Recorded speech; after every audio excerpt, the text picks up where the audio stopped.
Okay. But we're waiting. Dates, March 24th.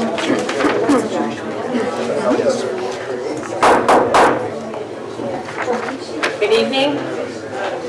I'm calling to order the special meeting of Euclid Board of Education. Today is Monday, March 25th. We are meeting at the Fordyce building. Would you please stand and join me in the Pledge of Allegiance?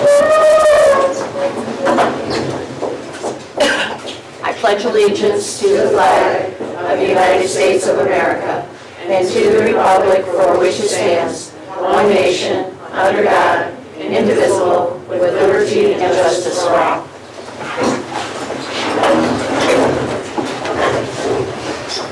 Call the roll, please. Mrs. DeAngelis. Here. Mrs. Lysy. Here. Mr. Smith. Here. Mrs. Sudar. Here. Mrs. Van Ho. Here. All members are present. Thank you.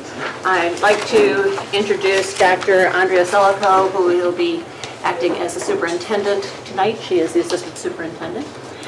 And so she will be taking us through some resolutions. Dr. Selico. Thank you, Madam Chair. Members of the board, good evening. I'm pleased to have with us this evening a number of people, staff and students that we will be recognizing for the great things that they've been doing. And so I'd like to call your attention to our first resolution, which is item number 4. And I'd like to ask for your approval of recognizing our Central Girls Basketball team. And I'd like to ask for your approval of that and then read a resolution, yes, afterwards. Thank you very much. Is there a motion? So, Moved by Mrs. Sudar. second. Second by Mrs. DeAngelis. Okay, go ahead, read. Whereas the Central Middle School girls basketball team, the Lady Lions, finished their 2012-2013 season with a perfect 18-0 record and captured their second straight Junior Lake Erie League tournament title, and whereas the following several players picked up individual awards to go with the team trophy. Maya Spikes, the coach's MVP, Kalasia Cunningham, tournament MVP, Rajon Harris, tournament offensive MVP, Dejanay Borden and Naja Joe, all tournament team. And whereas also contributing were Antoine Jackson, Fashaylin Webster, Markela Jones, Michaela Cleaves, Jayla Thomas, Aaliyah Tulton, Kelly Chaplin, Selena Smith, Khadijah Riley, and Tyler Johnson. And whereas the team was led by head coach Matt Masilnikar and assistant coach Brian McChrystal. Now therefore be it resolved that the Euclid Board of Education extends congratulations to the Central Middle School girls basketball team for their outstanding efforts in sportsmanship, along with the coaches Matt Masilnikar and Brian McChrystal, which has brought recognition to themselves and to the Euclid City School District. Call the roll, please. Mrs. Lysy. Yes. Mr. Smith. Yes. Mrs. Sudar. Yes. Mrs. Van Ho. Yes. Mrs. DeAngelis. Yes. Motion carries 5-0.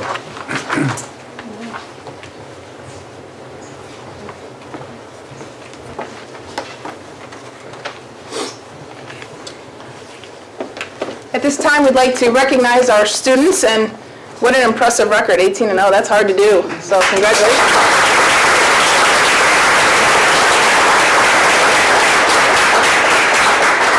For as much as I've played sports in my lifetime, I can tell you that we never even came close to 18-0. It was probably more like 0 and 18. So I'm glad to see our girls are doing well. So if you will, please allow me to call the students forward, and what I'd like you to do is come and you'll shake my hand. I'll give you your certificate and shake Mrs. Van Ho's hand, and then we'll have you stand up here. Okay, so see if we can follow all that. All right, so our first student, Maya Spikes.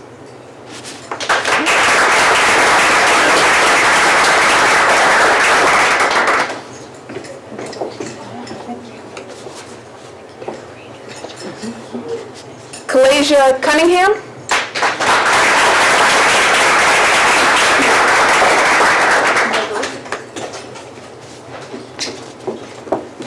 Dejan Harris.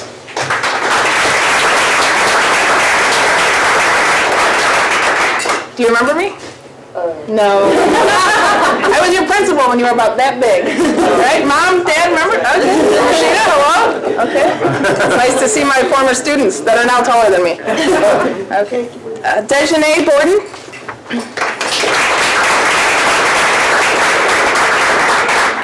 Naja Joe?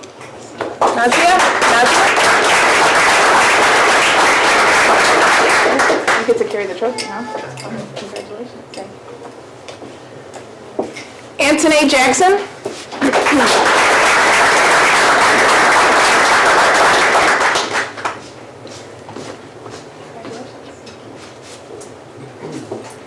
Fishaylin Webster. I also had Fishaylin when she was that big as well. Markeela Jones. Michaela Cleaves. Jayla Thomas.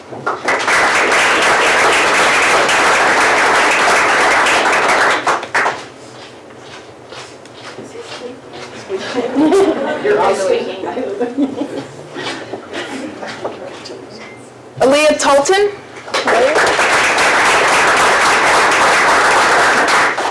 Kelly Chaplin. Selena Smith.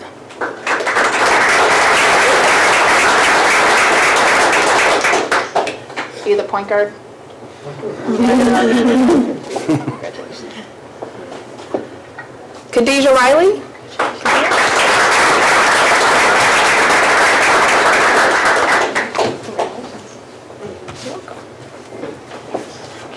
And Tyler Johnson.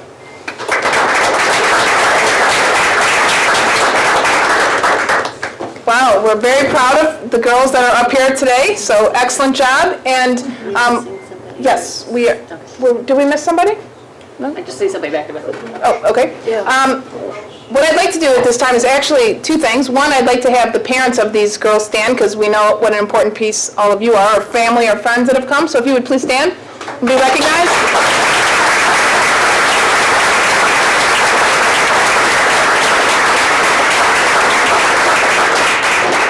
Thank you. And also, girls who have the trophies, can you hold those up? Let's hold them up nice and high and proudly. Very good. Excellent. And at this time, I see Mr. Moselnikar is here. So if you'd like to come up, and is Mr. McChrystal here? Coach? No? Okay.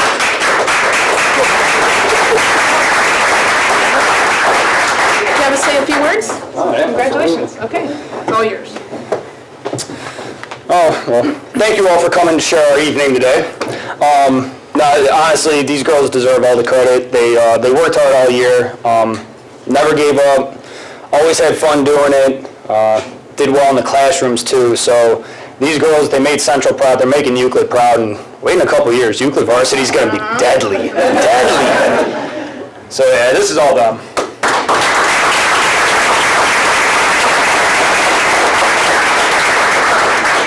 Thank you. Thank you. Congratulations. Good work. Thank you, ladies. Keep up the good work. Look forward to seeing you on the court. Anytime. Yes.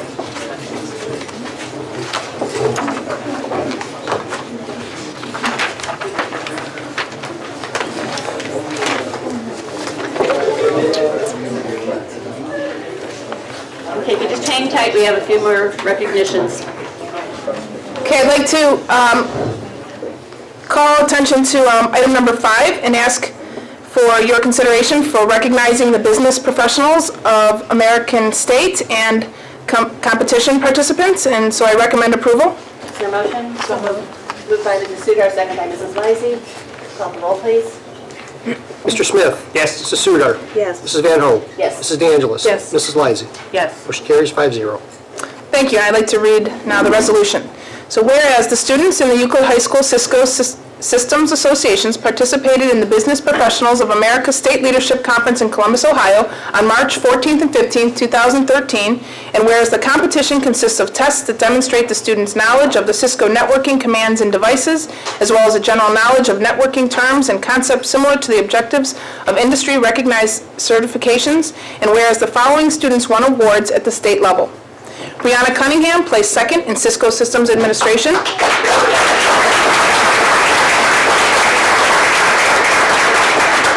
I'm going to ask that you just hang tight just for a minute. Let me finish the resolution. It's okay. You're excited. It's okay. Just stay right there with me. So we'll call you all up in just a moment. Okay.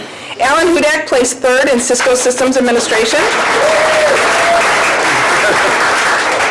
Robert Kilroy took first place in Computer Network Technology.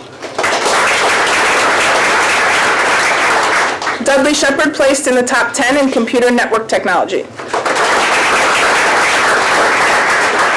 And whereas Brianna, Robert, and Alan qualified to compete at the national level in Orlando, Florida on May 8th, 2013.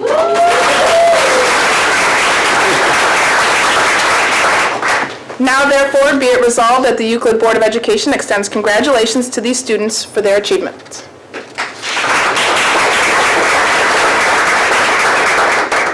Okay, now you ready?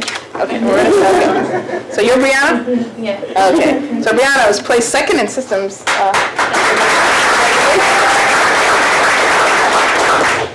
Oops, there you go. Congratulations. Okay. Alan Hudak?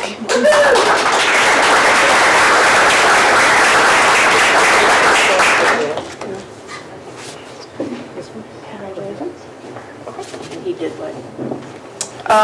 And Alan again placed third in Cisco Systems Administration. Next, Robert Kilroy took first place in Computer Network Technology.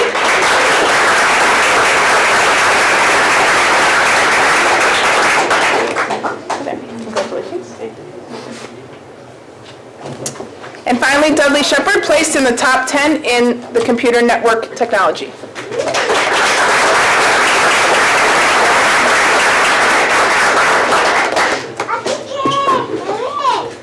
So again, we're very proud of our students and your accomplishments. You represent Euclid well, and we do appreciate your efforts. And again, if we could please recognize family that are here this evening, if you could please stand.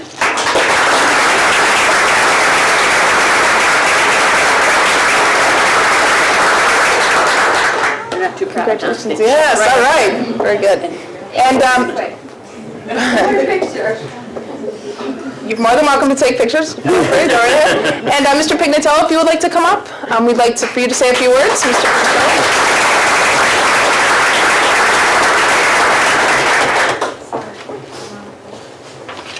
Before I congratulate them, I do want to congratulate the girls' basketball team. In another life, I was a girls' basketball coach at the high school, and I think the last time the middle school had an undefeated basketball team, I was young. So just want you guys to understand what you guys accomplish is really, I'm sure you do. As part of the tech prep program, we can do a lot of competitions. I know the culinary is also here tonight to get recognized. It's a really great opportunity for the students to get a head start in a career that they choose, and they and actually get college credit for the class that they're in. And I think that's something that a lot of people don't understand, that the program is to give these guys a head start, and for them to have an opportunity to take advantage of that. And these four up here have certainly done that. Brianna is actually the first female that we're going to have ever go to nationals from Euclid. We've gone.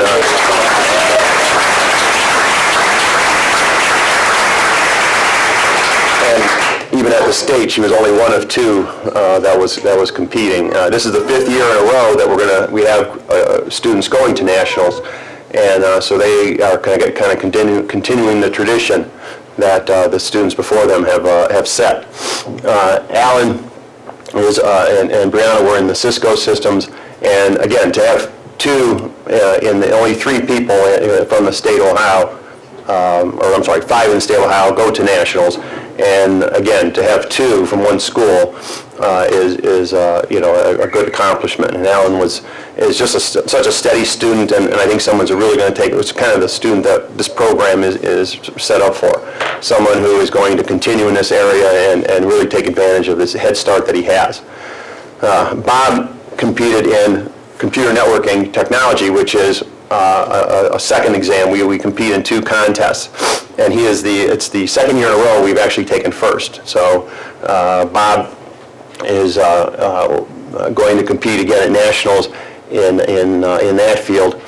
Dudley didn't place in the top 5, so I took his blue shirt away. No, actually, we got kind of noticed late, and he wasn't able to get here. But I was, again, to have 4 people go down there, all 4 people place, is again an accomplishment that is really a testament to what these students put into in our program. Thank you.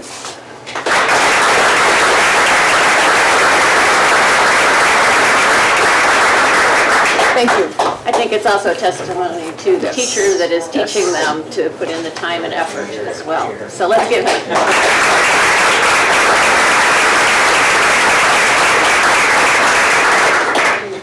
I heard Mr. Schweitzer say year after year after year, and that's the same thing I was thinking. We always, or it seems as though we see Mr. Pignatello up here every year with the same good news, so keep up the great work. Thank you.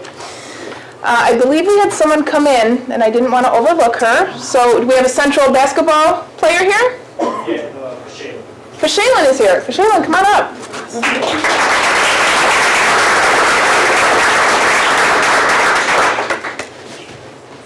Now, Fashaylin, I'm only going to give you this if you say that you remember me as your principal.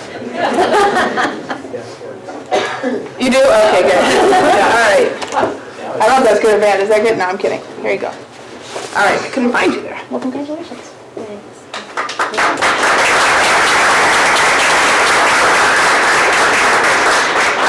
If I remember correctly, Fashaylin, does your uncle play, is he London Fletcher?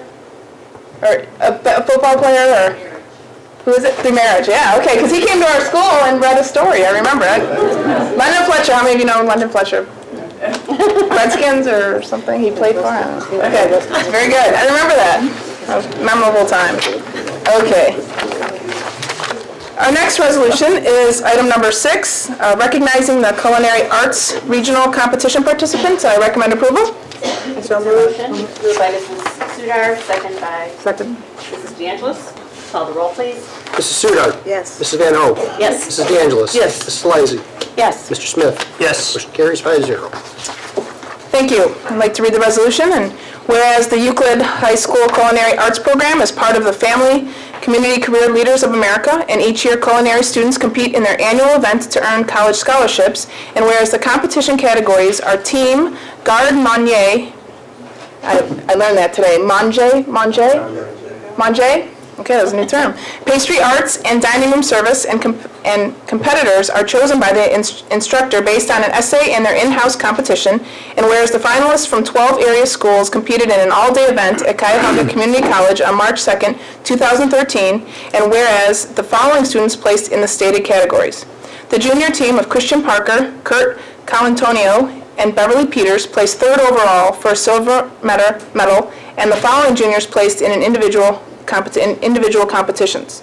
In pastry arts, Najee Sabalis in a bronze, Jessica Yarlitz silver, and dining room service, Jacob Henkin, who received a gold.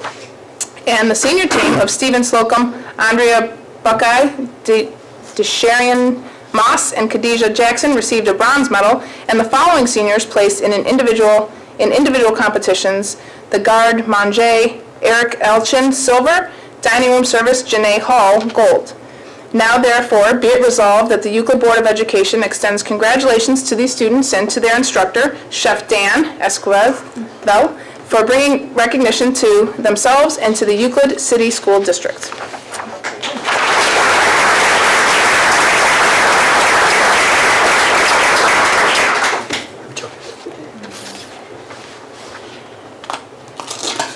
It's mandatory to have a job in my program to get certified, so you know Okay. students at work. Okay, very good. Okay, so when I call your name, same routine, if we could please come up. Okay, so we have Kurt Colantonio.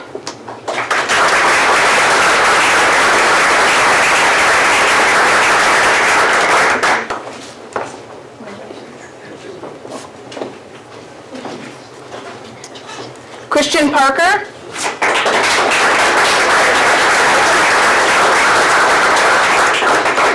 Kimberly Peters.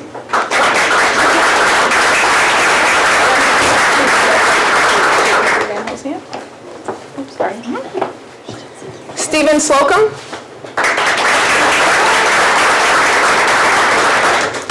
Andrea Buckeye.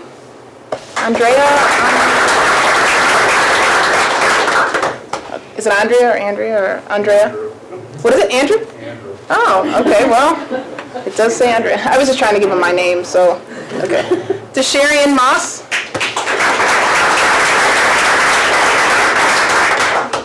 Khadijah Jackson. Najri Sabalas. Jessica Yarlitz. Jacob Henkin.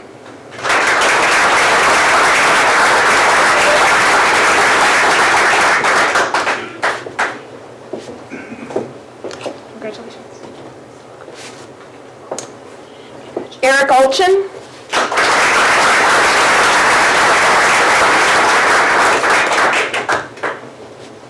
Congratulations. And Janae Hall.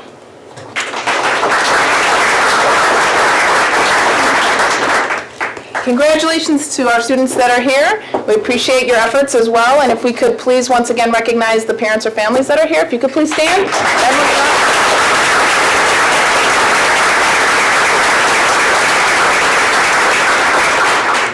Thank you. And we are all proud of all of you. And Chef Dan is here this evening. And I never say your last name, so I usually just call you Chef Dan. So come on up, Chef Dan. Chef Dan is fantastic, and he's been a great addition to our staff over the last few years. So congratulations, Chef. Thank you, guys. Thank you, everybody. I just want to applaud these guys, and we got a call Friday night from the Ohio Department of Education, where FCCLA is, and these three here, they made state competition. They were next in line in the whole state, you know, with their average, with their score, and was a high silver. And I needed one more team, and Dr. Jones, he said, 5 to 7 years, Chef, it'll take to get this program where it needs to be. And every year I'm thinking competition. The program, it's the 5th year now, 6th year.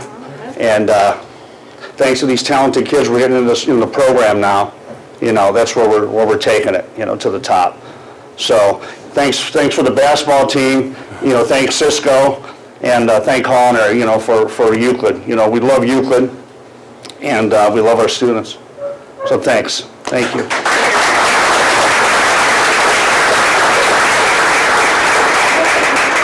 Oh, we're just trying to get a picture. I'm sorry. Oh, the junior team for the going to state. Okay.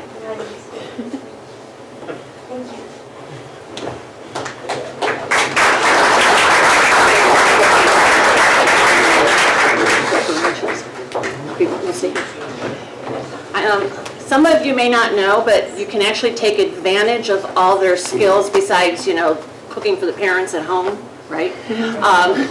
That you can actually get lunch here in Euclid. And Chef Dan, if you want to give them the details. Well, the Euclid Culinary Bistro, which is open Wednesday, Thursday, and Friday, you know, there's a phone number, 216-261-2073. You call the voicemail, it tells you what days are open for the month. But the students run the restaurant. What they do is they rotate throughout the whole restaurant, the back of the house, the front of the house, all the stations, and they train on it. And they're able to, you know, take a job, or like they all are. Most of them do have a job, which I'm very proud of them. And the bistro, we fillet our own fish. We cut our own steaks. You know, we make everything from scratch, and I teach them how to do, I mean, from the bottom up. They wash dishes. I mean, they do the whole 9 yards there. They hate to wash dishes. I'm washing them with them, so, you know, if I, you know, whatever I can do, they can do. So they do such a wonderful job, and I'm proud of the restaurant. We're I'm talking to the city to get in front of the senior center. We're gonna put our, you know, all our advertisement out there now also. So next year, I'm gonna do a lot of advertisement, meaning, you know, for people to bring in to do small parties. You know, after school, maybe do little functions or birthday parties, you know, things like that. But we're trying to figure out more ways to bring in revenue for the restaurant so that it can go back into the program. And the only way to do that is we just need word of mouth, you know, in Euclid. to get more people in there. But it's a great place. I have a lot of regulars. We have a lot. The Red Hat Society comes all the time. You know, the garden clubs come. Different healthcare centers, like they do field trips, you know, for the golden agers, things like that.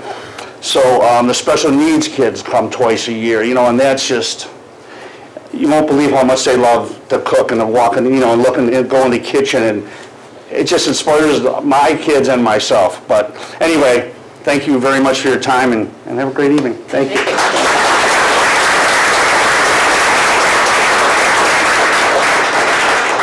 And the bistro is located in the basement of Shore Cultural Center, which is at the corner of 222nd and Babbitt. So we hope you get a chance to go. Go in the front doors and you'll find your way downstairs. Very good, thank you.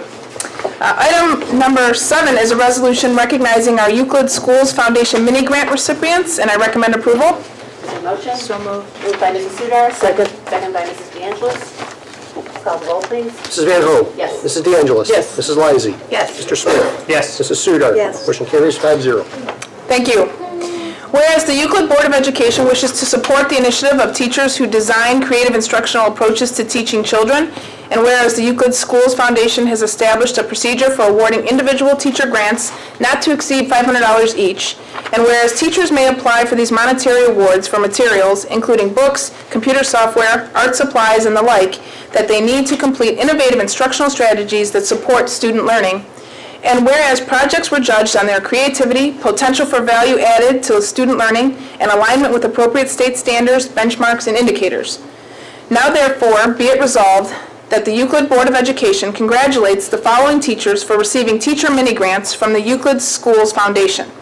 Michelle McGarry, Exploring Robotics; Julia Dolce and Jessica Sloffman, Proloquo to Go; Laura Hicksenbaugh, Kindling the Reading Fire; Antoinette Arizone, Daily 5 Listen to Reading; Kathy Bartram, Communication Support for Students with Autism; Colleen Mostolsky, Quick Reads, Level B and Intervention Kit; Joan Wilson, Quick Reads, Level C Intervention Kit; and Kristen Leahy, Quick Reads, Level D Intervention Kit; and Michelle Pettit, Golden Ratio.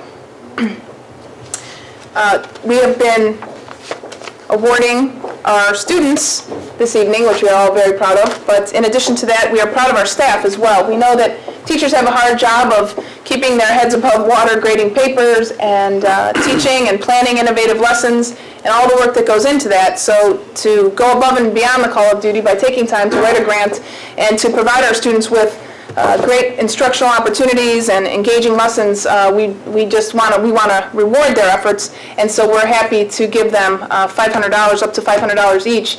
And so what I'd like to do is call them all forward again and have you stand up front, teachers, and we will hopefully hear a little bit about any of you would like to share with us your project. So if you could come forward, Mrs. Bartram, Kathy Bartram.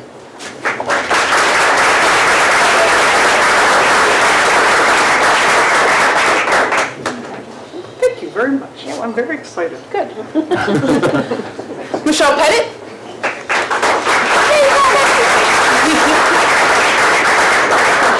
Congratulations. Welcome. Thank you.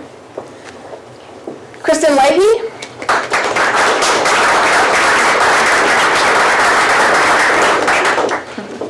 There you go. Joan Wilson.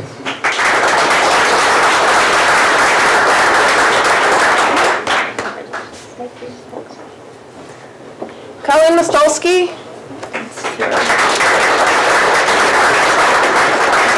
Antoinette Arizone. Didn't see her. Laura Hicksenbaugh. Jessica Sloffman. Pardon me? Yes, it might. I think it is. Julia Dolce. And Michelle McGarry. That means you have to talk now. Yes, so would anyone like to share with us what your grant was about? Great, thank you. Actually, I'm kind of excited because I heard Julia Dolce and someone else Jessica Sloffman? are doing kind of the same thing I am. I got an iPad for one student, which surprised me. I put this in thinking I'm going to try and see what happens. I have a little one who has autism, extremely bright, very, very low communication skills. And I can't wait to get this iPad into her hands because even if it doesn't bring out her verbal communication, her ability to communicate what she is thinking through the iPad is just, I can't, like I said, I can't wait. And I'd like to hear what Julia and they're using Proloquo too. I'm thinking of Autism Mate, but I think I'm going back and forth. So I'm just very excited because I think this little one can do wonderful things and she just doesn't have that communication piece in place. Very good.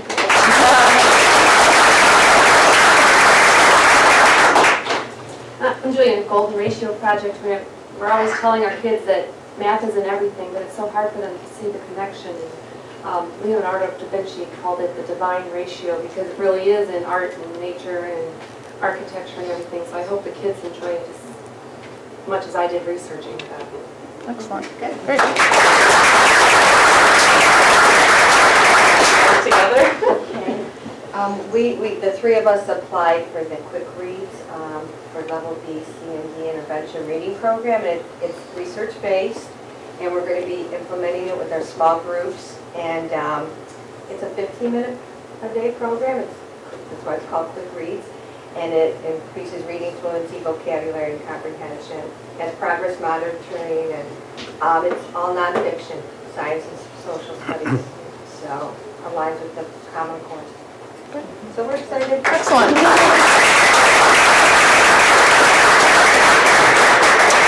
Thank you for sharing. Congratulations. Off the hook.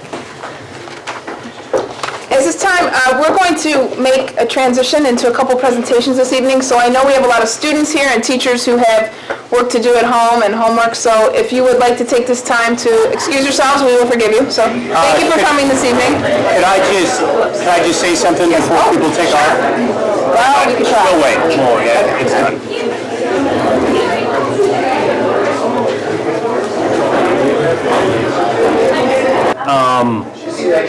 She's still here. There she is.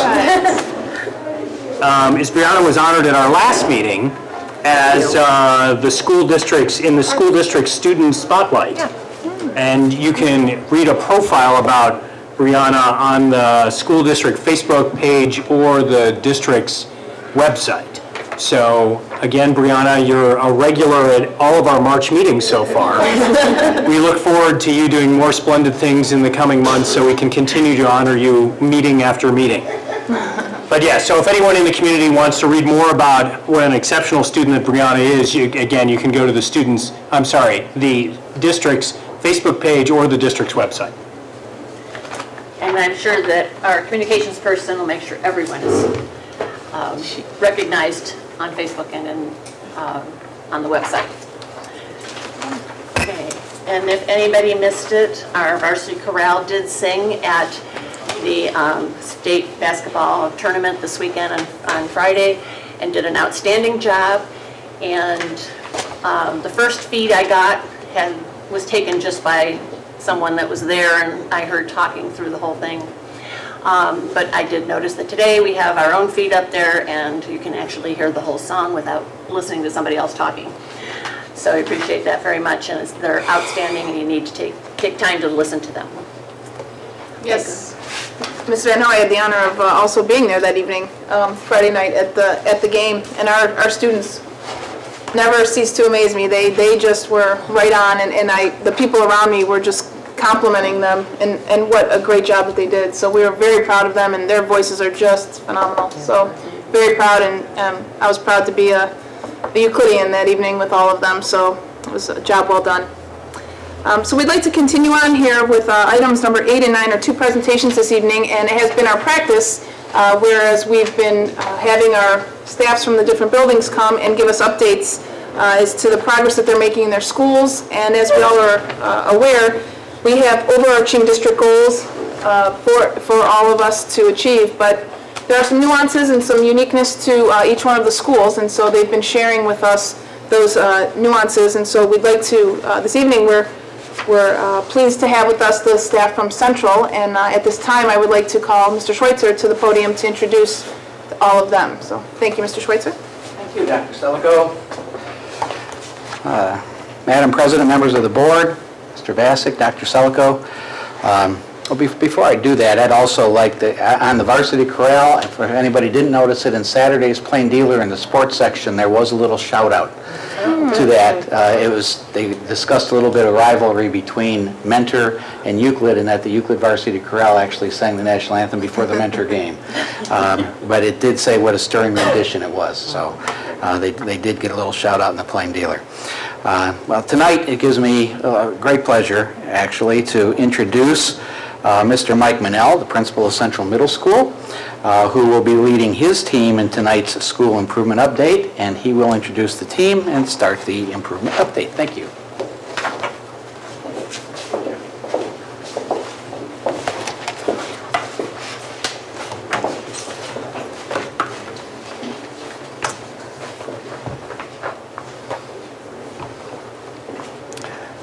Good evening, Madam President, members of the board, Dr. Selico, and Mr. Vasic. My name is Mike Manell. I'm principal at Euclid Central Middle School, and I'm here tonight to present about our school improvement plan for this year and some of the progress we've made. Along with me tonight is Ms. Masella, who is our math department chair and also our data leader at Central Middle School, as well as Ariel Hayes, our assistant principal. I must say I'm a little disappointed that I attended almost all of our girls' basketball games, and when it's game time for me, they all bailed on me tonight. But that's okay. I'm very proud of our students that were honored tonight, as well as a lot of the high school students, a lot of Central alumni that were up here tonight. And our biggest competition throughout the year was Forest Park. So our varsity team definitely has a lot to look forward to. Central Middle School, building a tradition of pride. Building a tradition of pride has been kind of our motto in the last couple of years, and we're trying to instill in our students to take pride in everything they do, whether it's in athletics, extracurriculars, in the classroom, in the community, and overall with their behavior and attitude. We have a lot going on at Central Middle School. These are some of the pieces of the puzzle that we're working on this year, and I provided all of you with a handout that kind of tells a little bit about each of these different pieces, as well as a copy of our PowerPoint and a folder that I'll reference as we get started. This year we're working on a lot of different things. Differentiation in the classroom, focus on improving our value-added scores, Bloom's taxonomy, higher level thinking with our students in preparation for the Common Core. And in doing so, we're also pushing with our students Marzano strategies, which are research-based learning strategies for our kids in the classroom. We're focusing all of this around using something called the 5-step process that you may be familiar with to look at data to make sure that what we're doing is having a positive effect on our students. This is our OAA data for the last 3 years. You'll see in 6th and 7th grade, we dipped a little bit in the 2011-2012 school year from 2010-2011. 2010-2011, we were rated effective as a school district, and last year we dropped down into continuous improvement, which is something we're striving to get right back to being effective. We have a couple of reasons as to why we dipped a little bit. We implemented a new reading program with our teachers in reading. In math, we switched from having a block math with some of our classrooms to providing math support with our kids. 2 initiatives that we think this year will really take off. In the second year, we'll see a lot of improvements. We were very pleased last year in our 8th grade test scores. We got our first point in the middle school for a middle school in a long time with 75% passage in 8th grade reading, as well as a very significant jump in 8th grade math and a jump in 8th grade science. The jumps in 8th grade actually outweighed the 6th and 7th grade, which led to an increased performance index score. Like I said, we use the 5-step process to look at data when it comes to reading, climate, and math. We do that at the teacher level as well as at the building level to make sure that we're on point with all of our initiatives. The 5-step process, and I provided you a copy of the form that we use. We collect and chart data, we look at strengths and weaknesses, and then we look at what are the strategies we're going to put in place for improvement based on some of our weaknesses, and then we develop SMART goals and analyze post-assessment to see if what we're trying is working. Why the 5-step process? In the past 2 years, we've implemented teacher-based teams in the morning time, and we've provided time for our teachers to meet. But it was important that we got the best out of that time and had our teachers really effectively and efficiently looking at the data. So we wanted to make sure that we were adding the teacher-based team with fidelity and provide them with proper structure. And we also want to improve the communication between our teacher-based teams and our school leadership team, and really focus our data discussions. When we first started teacher-based teams a couple of years ago, our teachers would get together and look at different pieces of data, but we didn't have a structure in place for them to look at that data, develop the SMART goal, and then to come back and look at that data to see if it was being effective. 1 second, please. But Sure. Can someone please open the door because we need to keep it open? So, thank you. Yeah, I don't know if it'll be that door or the other side. Okay. Good. In order to make sure that we're implementing the 5-step process, we had to provide professional development for our teachers. We're strong believers at Central. If we're going to ask our teachers to do something, or any staff members to do it, we provide them with the proper professional development. We started last spring with training our department chairs and leading the process. At our opening staff meeting, we modeled with all of our teachers, and we also provided them with a 5-step process folder, which I provided you all with a copy of the folder. And we asked that all of our teachers, we color-coded them by department, and we asked that our teachers bring them to every collaboration meeting that they have and add to it as the year goes on the data and their SMART goals so that we can have a running record of everything that we're doing. We also felt it was important that if we ask our teachers to have certain things at collaboration, that we provide them with it and ask them to bring it so that everybody's prepared. We also focused some specific training on steps 1 and 2 using Mastery Connect. You may be familiar with Mastery Connect.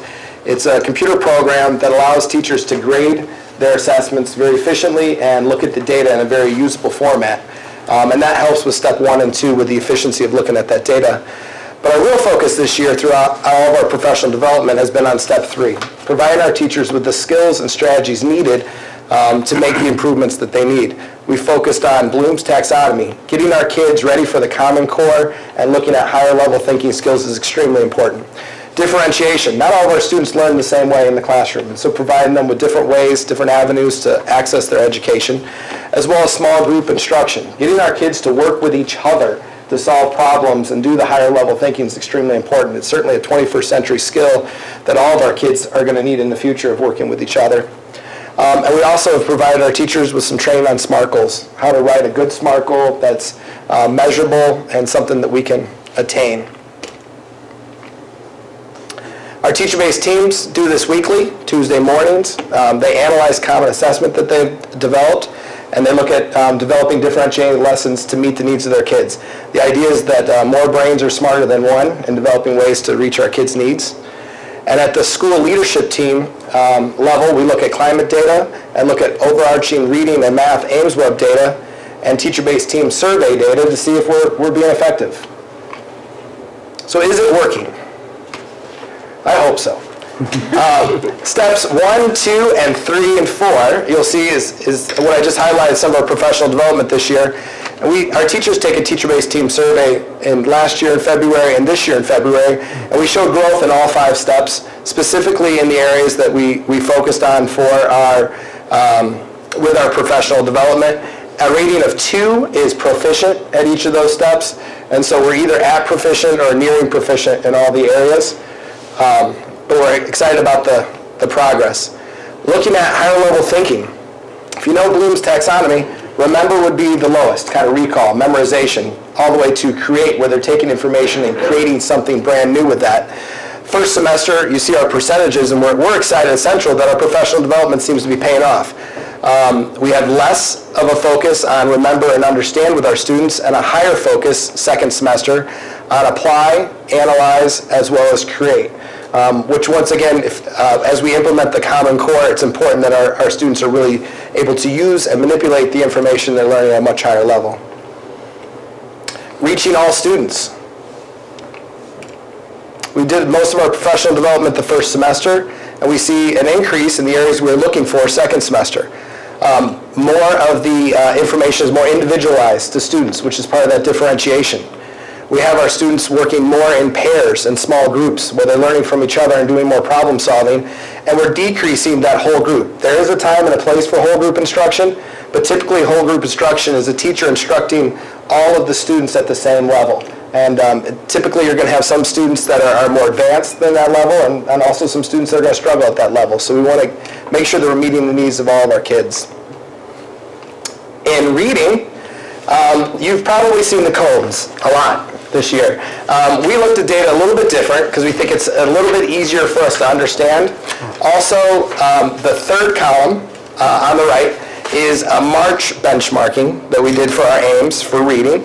And when we did it, you can only benchmark 3 times a year, in the fall, the winter, and the spring, which we'll do again in May. That's the only time you can get the cones. So instead of you looking at cone, cone, circle, we just changed all the circles. But our focus has been across the board, and that represents the first row is in spring, the second row was in January, and the third row we just did last week. Our focus has been on increasing the green. Green means that students have an extreme high probability of passing the OAA test. Yellow, kind of a 50-50 coin flip, and red, they're probably not going to be passing the OAAs.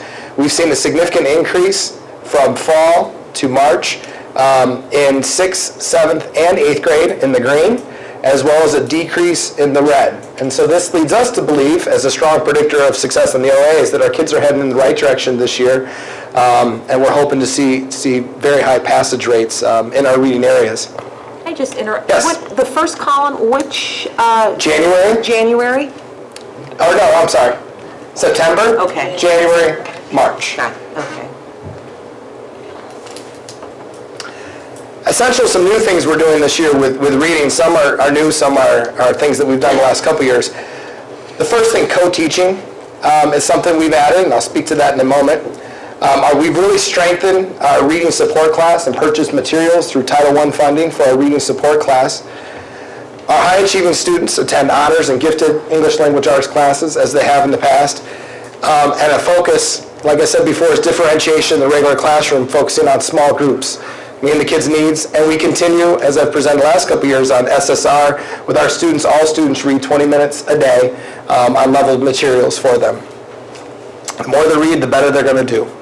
Co-teaching. Co-teaching is where we have 2 teachers in the classroom at a time.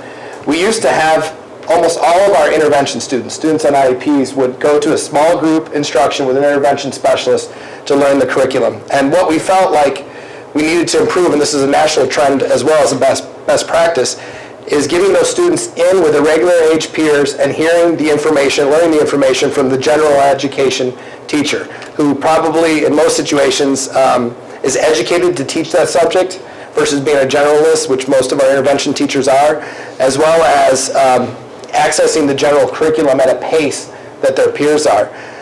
The co-teaching model would be the intervention specialist teachers in that classroom with the general education teachers, so they're able to support the kids and make modifications and intervene with the students to make sure they are keeping up. This is a focus to reach AYP. We met AYP in every category last year with special ed, and so we're really hoping that this will be something that will push our students, and I have some data to support that this is working. Our core reading teachers and intervention specialists attend professional development for co-teaching. Last summer, Mrs. Allen provided professional development for them over the summer. We also provided collaboration time so that they could get together and talk. If they don't have common time in their schedule to talk, then they're able to plan together or look at the data together. Our reading support class we've had for a couple of years, but this year we implemented the response to intervention procedures and protocols for the classes to help determine, to make sure the right kids are in the classes and to have protocols for how those kids can test out of that class.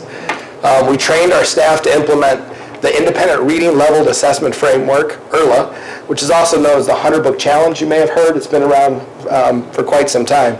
And student progress is monitored by using the Maze Comprehension Test every 2 weeks and using the AimsWeb RCBM, which is an oral reading fluency measure, monthly, to make sure that our students are progressing. 100-Book Challenge, our kids basically, they take an assessment each week, they develop a power goal for a weakness that they have on that assessment, and then they read at their level, and the teachers conference with the students. We currently have a teacher and a Title I support person in the room, and they spend most of their time conferencing with the kid one-on-one about their specific weakness that they're having. The materials are all leveled to the kids, and the focus is each week trying to reach that power goal so that they can continue to move. This is an example of a graph. We expect our kids in reading support class to grow at twice the national average. The black line there would represent a student, the specific student started at 16 words correct, And the black line is the national average that they should grow at. Since it is a reading support class and they're receiving regular reading in addition to reading support, we expect them to grow twice as fast. Otherwise, these youngsters will never be able to catch up with their peers. 52.5% of our students are at or above their target, meaning they're at or above twice the rate of improvement that's expected. Our other kids are making improvements, but they're not quite catching up with their peers yet. So is what we're doing in reading working? Our regular students that don't receive any support, this is our seventh grade I'm focusing on here, a significant amount of the students have made improvements. Looking at the different areas that I just highlighted, intervention co-teach. You see a significant group, that's from fall to March, in our intervention co-teach. Our kids that are still pulled out in intervention, which we do have a few kids that still take a small group class, have made some small improvements. Our reading support students, we've significantly decreased the red, where all of those students were in the red at the end of last year, and that's how they got put in the class. And then our gifted and honors are really doing some great things. So we're seeing the improvements. At this time, I'm going to turn it over to Florence Masella, who is our math department chair. Good evening. We're going to start our math discussion as we did with the reading, reviewing our student. Sure we are. Sorry. On the right. Thank you. Sorry. Our student Ames Web scores. Again, we have the fall benchmark, the winter benchmark, and then the March testing that we just did last week. And again, we're looking for growth in the green and reduction in the red, which we can see we have some areas. Our 6th grade has continued to improve. Our 7th grade made some significant gains. And our 8th grade, we are decreasing the red and still working on growing the green. So what does math instruction at Central look like?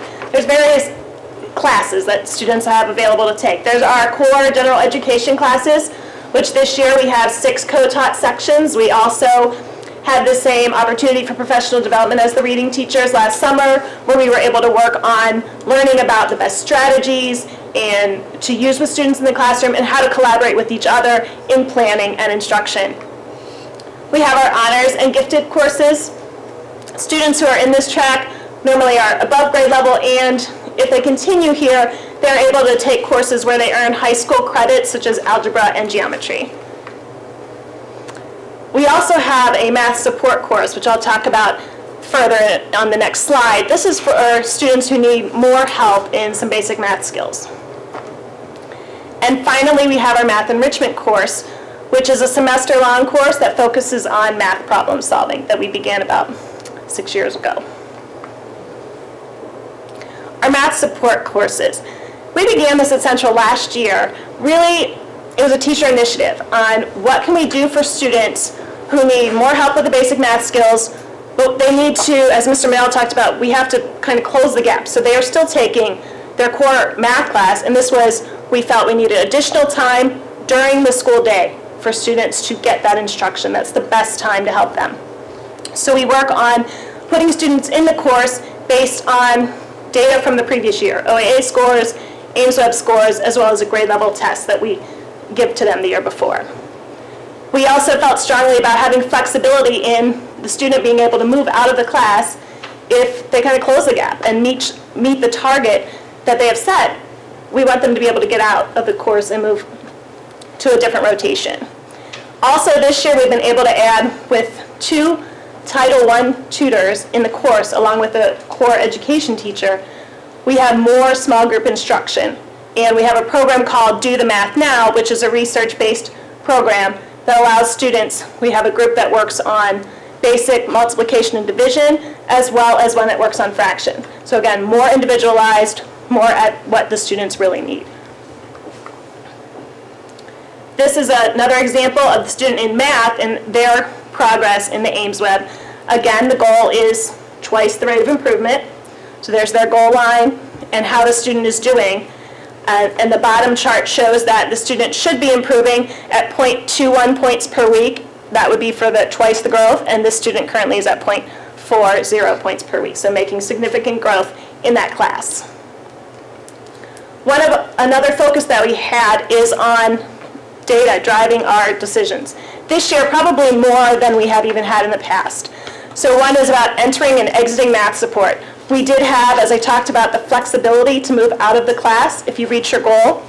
And we did have about 13% of the students at the end of semester 1 were able to move out of the course, and then we were able to go back to our data, our Ames Web January benchmark, and their class performance to see what students, do we have other students now who need to enter the course, which we did do. Another place where we used data was in our math enrichment classes, which we said is a semester-long course. And this year we used OAA data from last year to place the students. We used students who scored at a higher level in the fall, and then students who were more in the basic level now, so that they get that extra math instruction before the OAA this year. So a better way to target our instruction. And again, with differentiation, with the 5-step process in our TBTs, looking at common assessments, we're able to make decisions about how can we best instruct students. And this is all driven by, like I said, the common assessments, what data do we have, what students are doing, where can we place them, how can we help them in the classroom, all driven by data. So is it working in math? Here are some examples of our student groups that have been making progress. We have our 8th grade general education, no extra, so that means they're not in math support right now, or math enrichment. And they have made, again, significant reduction in the red. Students who have been in math support all year, this is across grade levels. We have had students who have been in the course all year, and we have increased the green and also decreased the red, which is the goal. Our 6th and 7th grade honors and gifted, we did start the year with some students who were not in the green, and now we are almost closing that gap to make sure all of them definitely pass the OAA and move on to the next course. And again, our intervention students who are in co-teach classes, we have seen excellent progress with them this year also. So those 6 co-teach sections allowing for students to make the progress where they're in there with their other peers, all peers in the same lesson, but 2 teachers to be able to target that instruction. And next we will have Mrs. Hayes, who is our assistant principal at Central, discuss climate. Thank you. Good evening. Good evening. So our focus on climate at Central consists of looking at character education. We have a group called Right Direction, which I'll talk more about. We analyze data to focus on our problem areas based on the 5-step process. We have incentive programs that we have developed as a school through our school leadership teams and our team leaders, just different programming that teams have put together to help students try to achieve some of these goals and reduce their referrals. And we also have partnerships with outside programs. We deal with mental health agencies, as well as we have gone to the Cleveland Food Bank. Our students go to Braveview, to work with adults, as well as Indian Hills. And so we are getting in the community and trying to help out as much as possible. So it's great to see our kids doing that. So central character. These are the traits that we are focusing on this school year. The nice part about this process is these are not just things that were chosen. Everybody in our school community had an opportunity to take a survey. And from that survey, these are the things that we wanted to focus on for our character education for this school year. So how do we focus on character education? What we do is during team time, there are activities that our kids do with their teachers in order for them to get a better understanding of our expectations. And so to show you that, we have a video.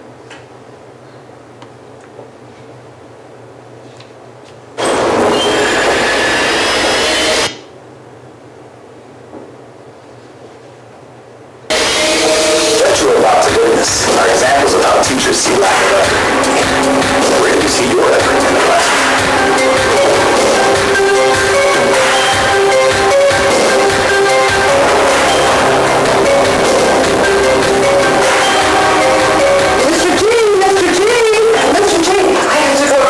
So bad. I really have to use it.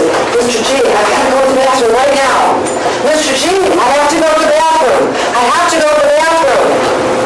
No one does you know that 3 out of the 4 class periods I've been to the bathroom.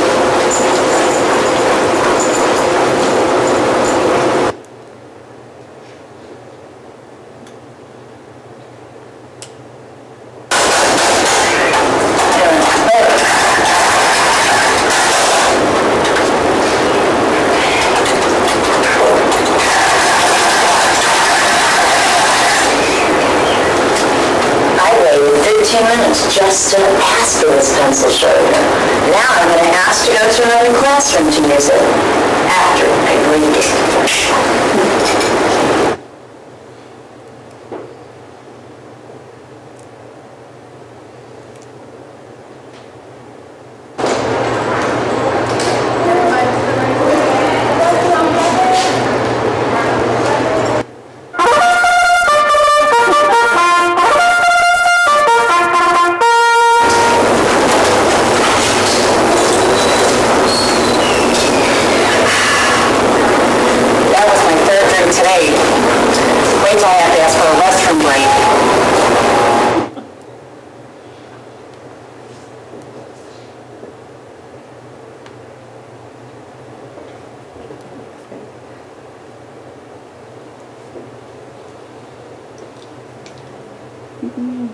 Pardon me 1 second.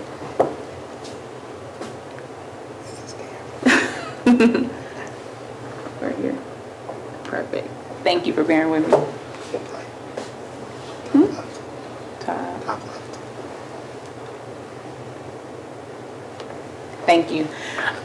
The reason we wanted to show you those videos, as you can see, they're developed by teachers. Every team developed a video. They're humorous. The kids get an opportunity to see themselves in the way we see them sometimes.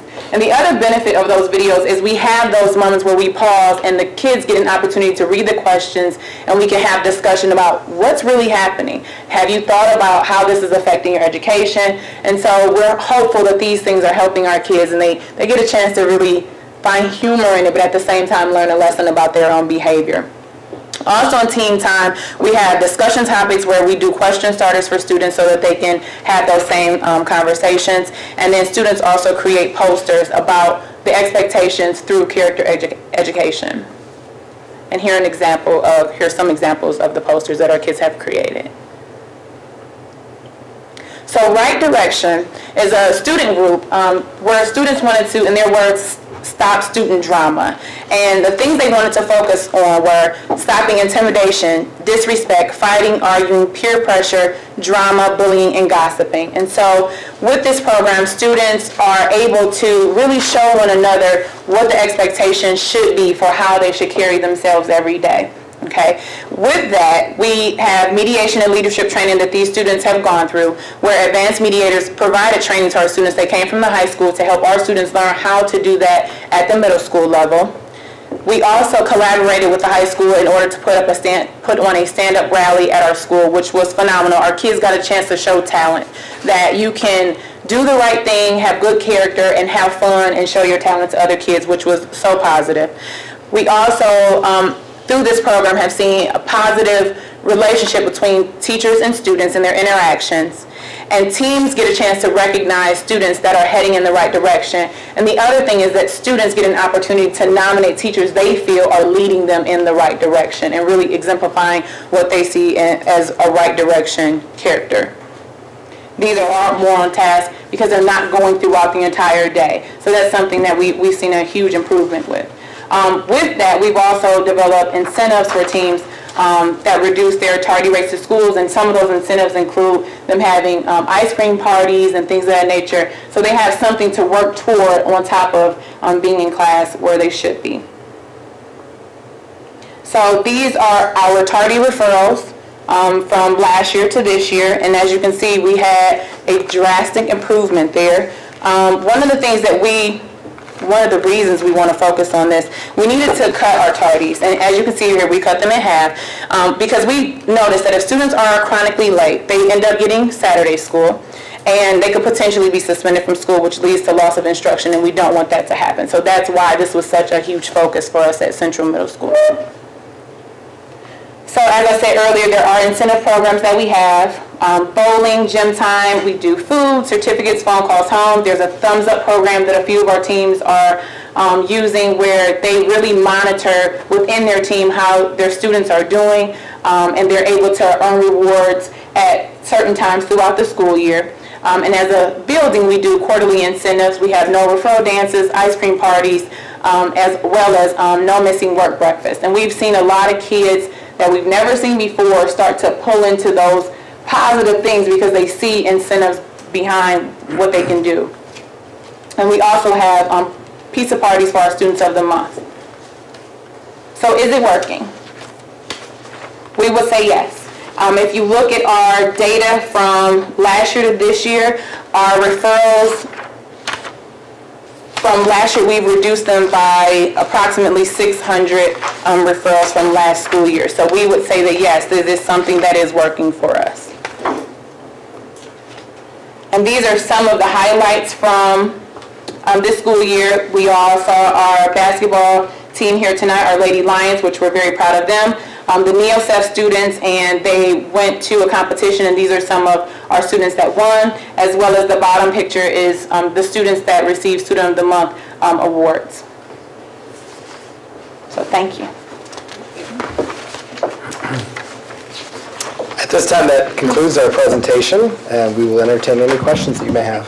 Board, have questions? Yeah, just a few. So I noticed, based on your data, that the tardy referrals have decreased from last year to this year. Were there any sorts of changes in policy due to us cutting back to state minimum and busing minimums? Did we change the policy a little bit to give leeway for that, or? We did not change our policy at all for morning time. We saw an increase last year when we did cut the busing and went back to the state minimum. We did see an increase with some of our students, but most of those students have found ways to get to school this year. We've also changed a little bit with our policy at the time that we opened the building. We opened the building about an hour and 15 minutes before the school starts and supervise those students. But for the most part, the parents have found ways to adapt and get their kids to school. Which I think is great, because that shows an interest to being in our district, an interest in learning and support, having parents that support that. So, but just by opening up the building, I think an hour ahead of time. It gave the parents flexibility that if they had to get the work, that they had a place to send their kid. And that's a great thing to do. And, you know, and I think that's how you support parents and support education in Euclid. So kudos, I think that was, you know, a great thing to do. Thank you. If I can just do all of my questions while I have the floor, if you don't mind. Okay. And then I noticed in the graphs that we had for the math graphs, we have grades 8 general ed. I don't know if maybe we could go back to that. That's the slide right before the climate slide, so it'd probably be the last slide. Here it is. So I noticed that we have grades 6 and 7, the honors and gifted children. 8th grade gifted. They are at the high school. Euclid High School. They take geometry at Euclid High School. Right. Is there any way to assess those children or those students, or is that done through the high school assessments? We do assess them at the building level. What we wanted to show with this slide is just different student groups and show their progress that they did. All of our 8th graders that take geometry at the high school would be in the green. Okay. Because that's the transition point. That, you know, algebraic thinking or linear algebra is slightly different than geometry, and so we always see a breakdown, and it takes probably a first semester to get your mind to think in abstracts before they get back on target. So I was wondering if there was a dip in September, but if we saw an increase in the 8th grade proficiency in math come, say, spring. I don't know if we have that data, or have we noticed a trend, a small dip in the beginning of the year and then an increase towards the second semester? I'd say for the most part, our 8th graders who take geometry at the high school, they really start, in the green, as far as our Ames Web scores, in the green and continue in the green. So we don't see that dip from those particular students. Sometimes our Algebra 1 students, maybe in 8th grade, who started, that, where they... Right, there's that transition, yeah. And how many 8th graders at Central take geometry at the high school? We have 8 that currently go to the high school. 8 from Central? 8 from Central go to Euclid High School. And then that will bring me to my last point. So do we have a transition plan in place for these 8th graders who have now 2 high school credits in math? They have Algebra 1, and then they have geometry. And at some point, they're going to reach high school, and they're going to max out on their math. Do we have a transition plan in place for them as they enter high school? Will they be able to take some of the AP and higher level math courses once they get to the 12th grade.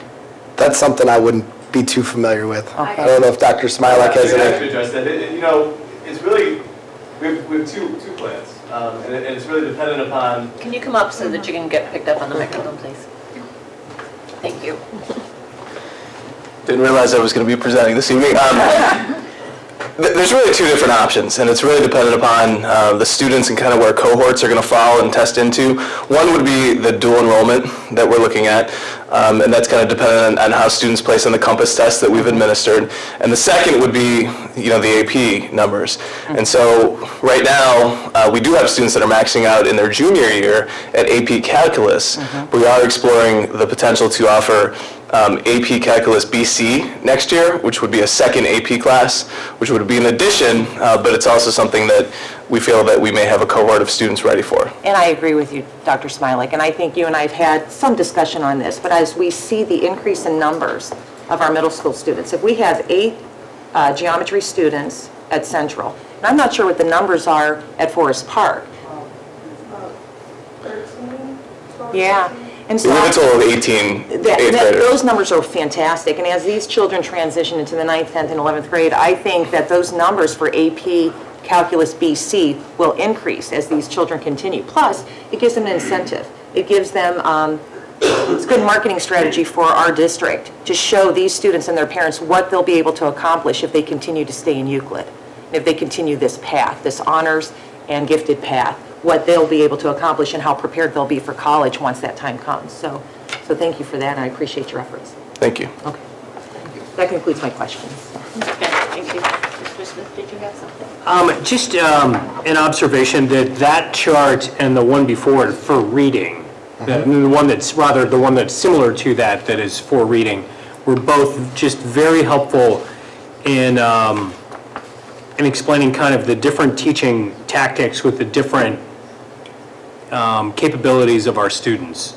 And what I found most impressive is that we've seen significant progress, especially on the reading side, with all of the different categories of our students in terms of, just kind of where they are performing. But yeah, so that was, I wrote, this is a very significant chart next to when I saw it for the first time in the reading. So wanted to thank you for presenting the information that way and also compliment you on your success. Thank you.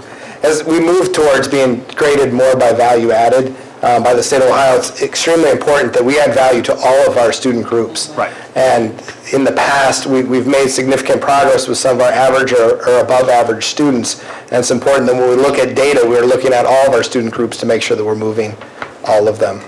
So thank you. Any questions, Dan? I think nice job. Thank you.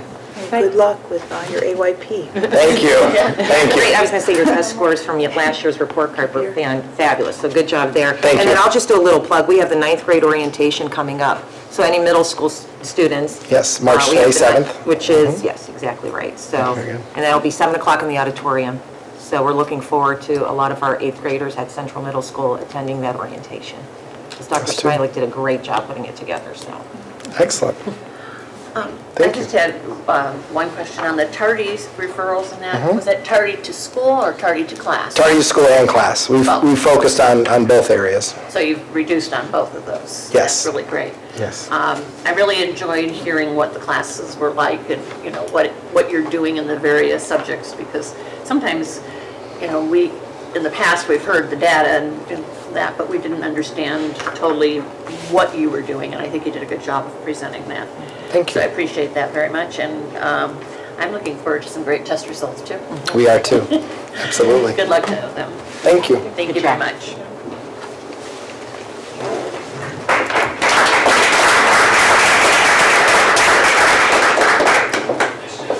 Thank you, Central Staff. Mr. Manel, is really evident to me that Mr. Manel and his staff have quite a pulse on the building and the progress that's being made. And it's one thing to collect data, because we do that quite often. But it's another thing to really analyze the data and then use it to guide your instruction. And that you can just tell this evening that by all three presenters that you really are grasping the data. You're clearly articulating your goals and working to achieve them. So job well done. Thank you very much. Very good.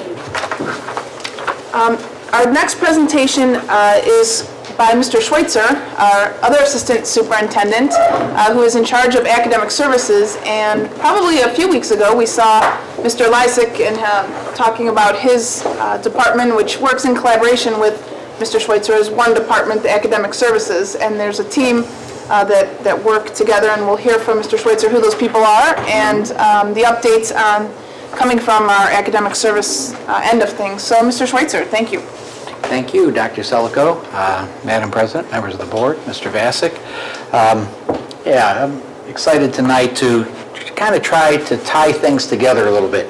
You're hearing from the principals in the buildings every month. I think we've had 5 of the 7 buildings at this particular point. And what our hope is tonight, or my hope is tonight, and you'll meet the team in a second, is to see exactly how academic services not only came to be, what we do, where we're going down the road, but more importantly and particularly the role we serve in supporting our principals and our buildings and the things that are coming out of academic services over the last couple of years, which, as you'll see when we were given the ability to kind of align, have been able to take off. So let's wander down the road of academic services for a couple of minutes. First of all, as I've already been introduced, and you know, as the Assistant Superintendent, Ted Lysick, Curriculum and Instruction. Tom Hanachek is here. The whole team is here, actually. Assessment, School Improvement, and Ken Ferlito in the back with Student Support Services. This is the makeup of what we call the core academic services team. When we meet every week, and you'll see that in some future slides here, and every other week we bring in what is in essence a major part of the academic services team, and that is all the principals as we meet. As we meet as a core, others that are invited to participate as we put some things together and as needed are also Dr. Selico and Kim Allen and whoever we may need to offer and put together some supports for the direction we're moving at any particular time. Here's our stool. One thing I want everybody to understand is what the academic services department is made up of, because sometimes I think we get a little bit of confusion here. So we're going to get into the various areas as I go through. So I put this up first because this is a little bit of a precursor, kind of a starting with the end in mind thing, a little Stephen Covey bit here, that we have as a department one main aim, one major mindset, and that mindset is to focus all of our energies and resources on student achievement. Okay, now that obviously takes place in the buildings, and that's what we'll tie in with the principals, and the principals tie in with the teachers and the teams and so on and so forth. So I will try not to be redundant in mentioning a lot of the same types of stuff that comes out of the building presentations, but the buildings get what we filter through the academic services department. We have 3 main divisions within the academic services department. I've already introduced the team, and their departments are curriculum and instruction, our student support services, and assessment. And those 3 provide the support needed for our continued improvement in student achievement. I said we were going to take a little stroll down our academic services street. Just a couple of years ago, we operated in, you've heard in the Euclid schools the pockets of excellence kind of thing, and from a curricular standpoint, and an organizational standpoint, everything that dealt with academics really were in individual silos. And we had some titles that in reality were kind of title alone, and others that actually worked. But to give some examples, the K-5 principals and the K-5 curriculum for the most part were housed with the assistant superintendent that also was in charge of human resources.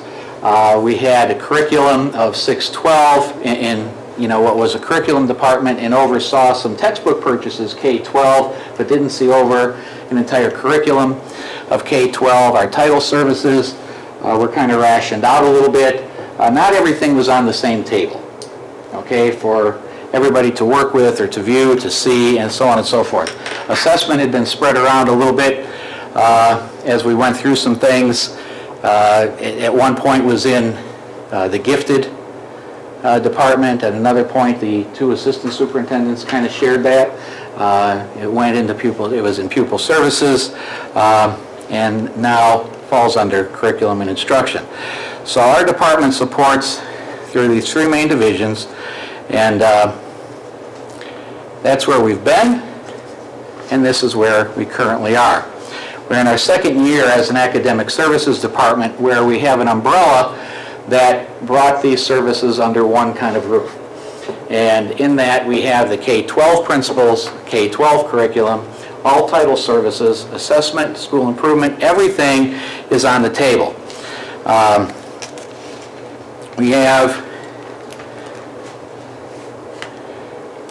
brought a reorganization from the academic areas and the in-services, and this puts all personnel, and a major part of this too was putting all the potential, not only personnel resources, but monetary resources on a table that we could all look at, decide what the best direction was, see how we could provide the most support and the best services for our students. Now that we put the organizational piece and puzzle together last year, this was a year to start the implementation.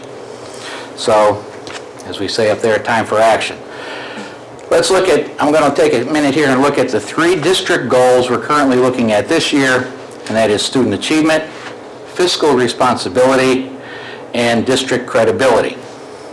We'll look at each of those three through the legs of that stool. Okay, you'll see what I'm saying in a second here. Under student achievement, we have, because of our new structure, been able to increase our interventions, have been able to focus our trainings. We have been able to increase the frequency of our monitoring, and by being able to do that, we are able to make mid-course corrections as we go through the year. We were kind of in the habit of, we get to the end of the year, we haven't met our goals, oh well, this is what we'll do for next year. Now we can make those changes on a more timely basis. How do we know? The evidence, title services, for example, serving 769 students, K-8 in reading and math. We now have gone from 3 assessments a year to monthly, and as you heard from Central, in some cases even more often than monthly. And that's what enables a curriculum instruction area to make the mid-year changes, and at this time of this year decided to focus on small group instruction and differentiation, as that was also pointed out in the Central presentation. Fiscal responsibility. Fiscal responsibility is more services for less. You will see that we were able to hire a greater number of staff and greater number of financial resources to put things in teachers' hands. I gave you a little example of one of the Common Core things through Align, Assess, and Achieve. That I need back. You can have the folder. The other thing I'll need back is just for you to reference for a little bit. The additional trainings we've been able to do, and of course our alignment of resources. How do we know? What is the evidence? Our current staff, funded by our title services, number 57. Last year we had 20. This is a result of a change we made last year, and it seems to be working, as you've seen evidence, being able to get in with more students. This has been key in the number of interventions we have, as well as our ability to make adjustments to the interventions with the students.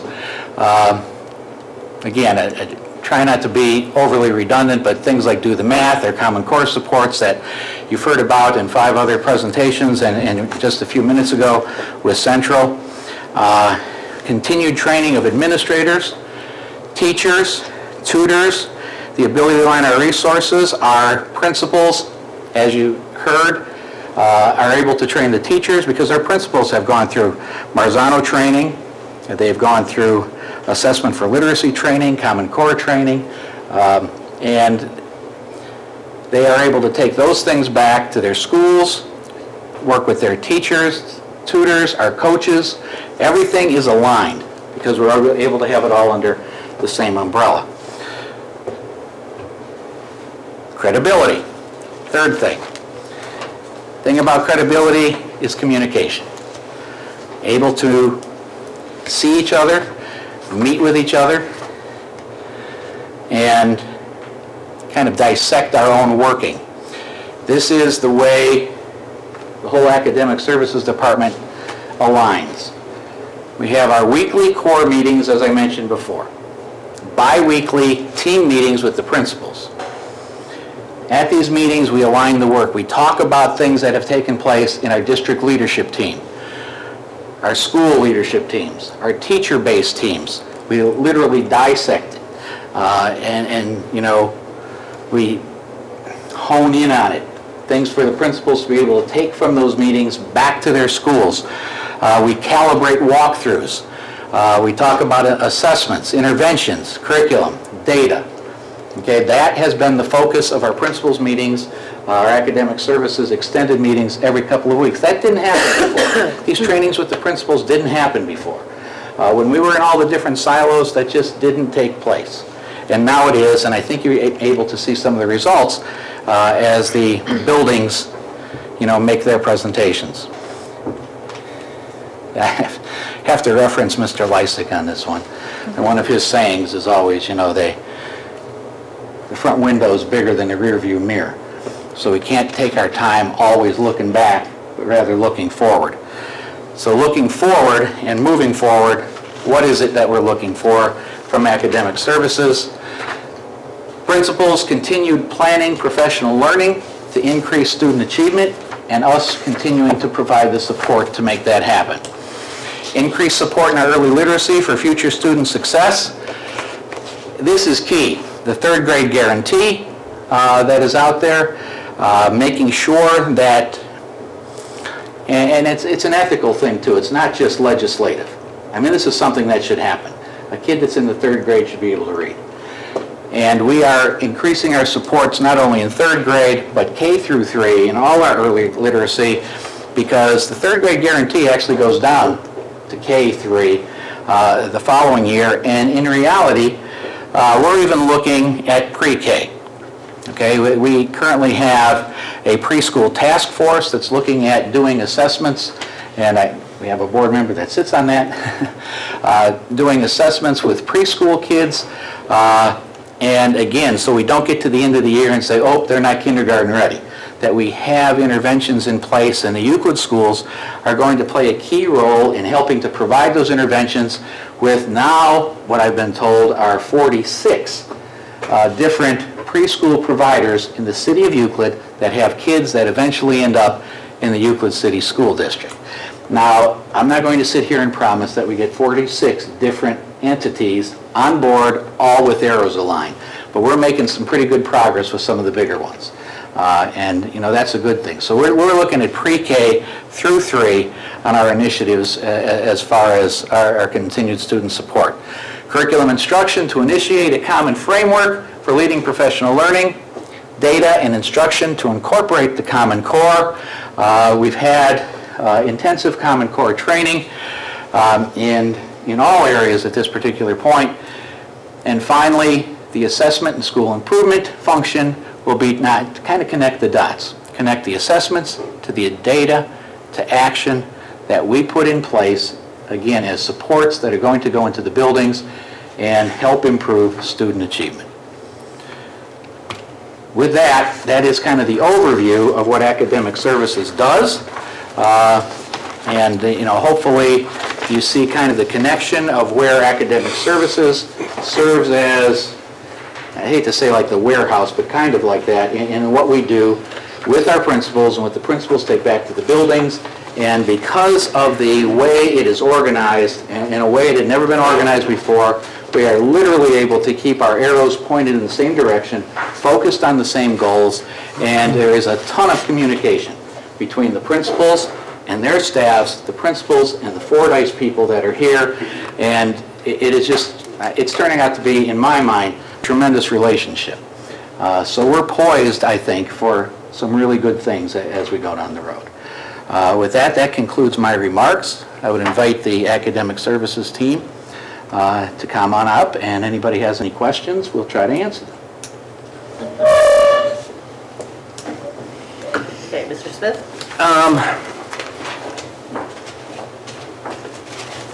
I was especially taken with some of the things you said in the end of the presentation about your outreach to the pre-K establishments in the city of Euclid, and you're to be applauded for that.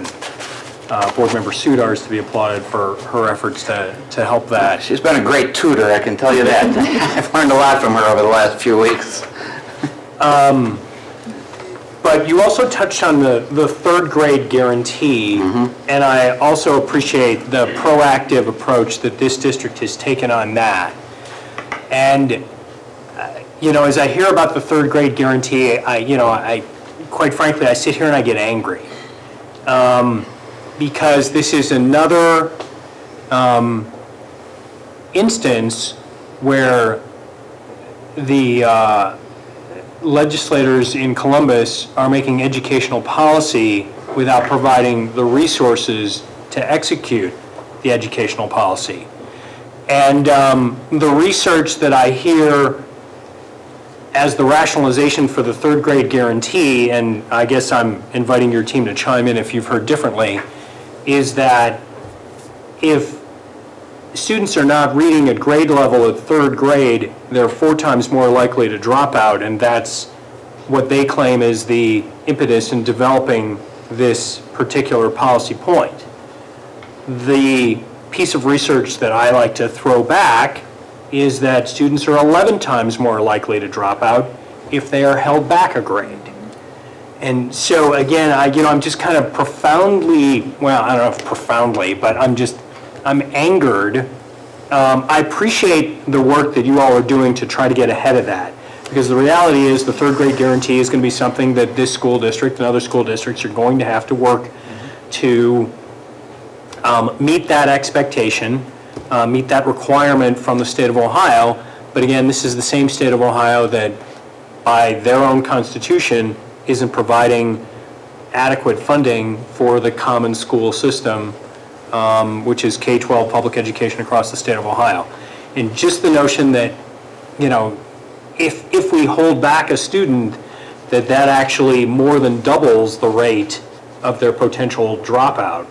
And so if we can obviously avoid doing that, so again, I applaud the efforts that we're starting as early as we can with the pre-K operators inside this city, so that our students will be able to hit those marks at the third grade level that the state of Ohio has decided somewhat arbitrarily and not necessarily for the best interest of the kids is going to become the first hurdle of their academic career.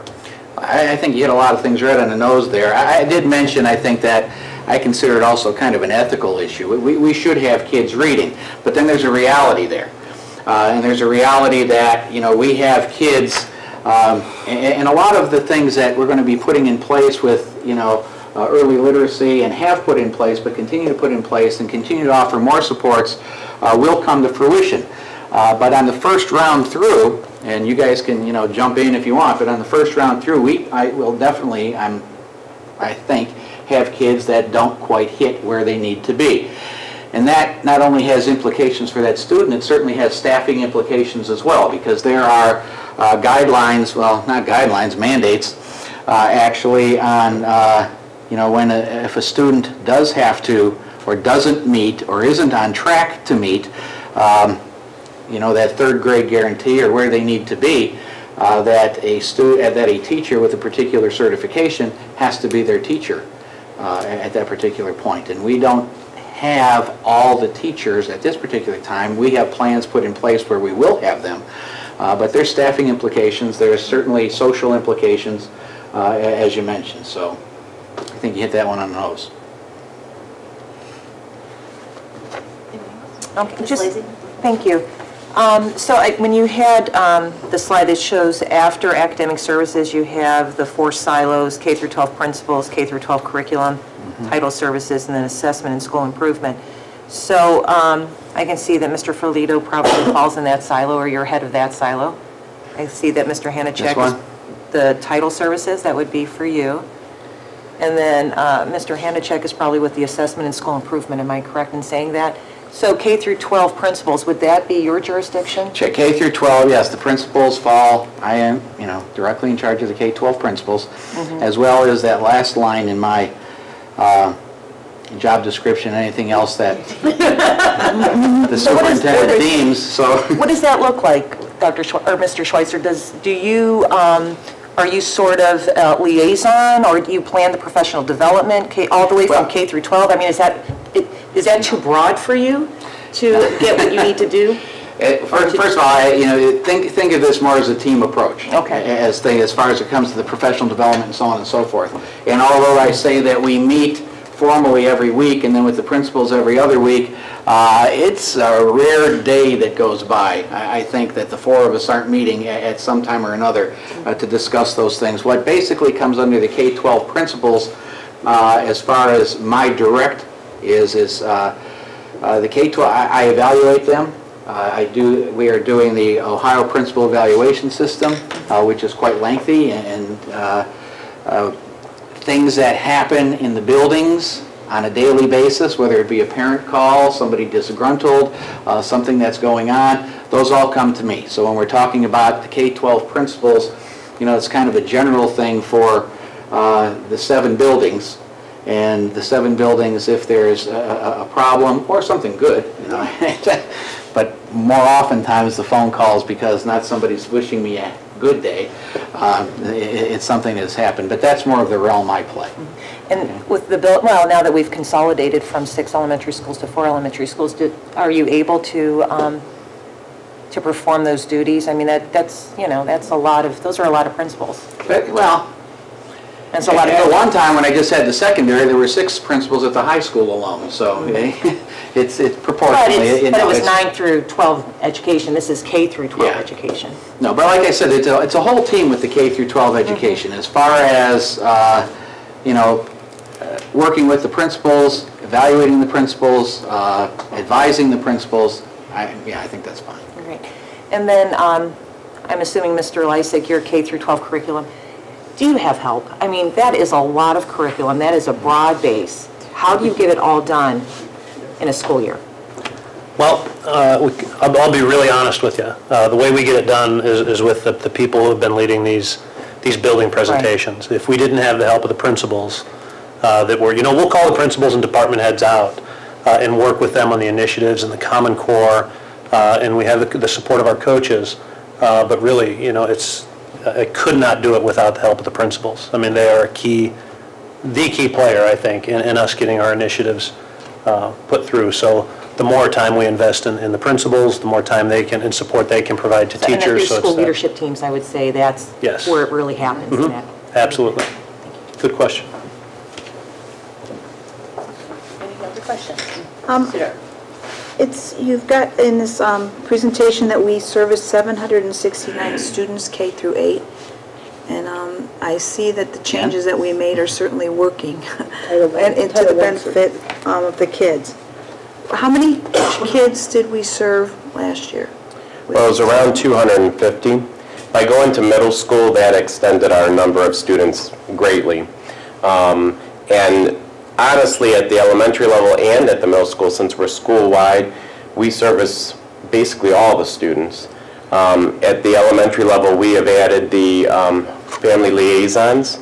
So they're servicing, which is not, in the past it's been the language arts mostly, but now we've added math at the elementary and at the middle school.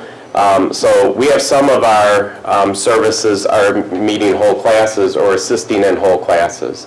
So we're touching a lot more students this way than we have in the past.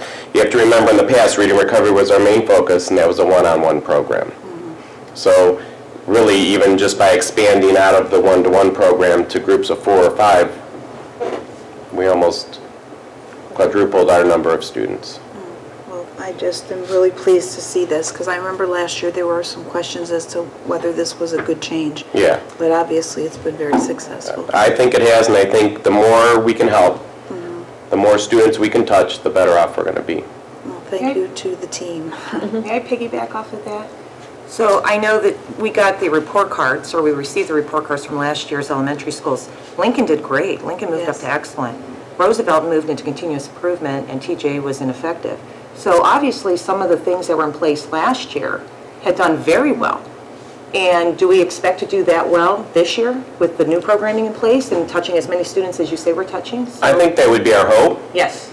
Just because now, the other thing you have to take in consideration is because of the changes.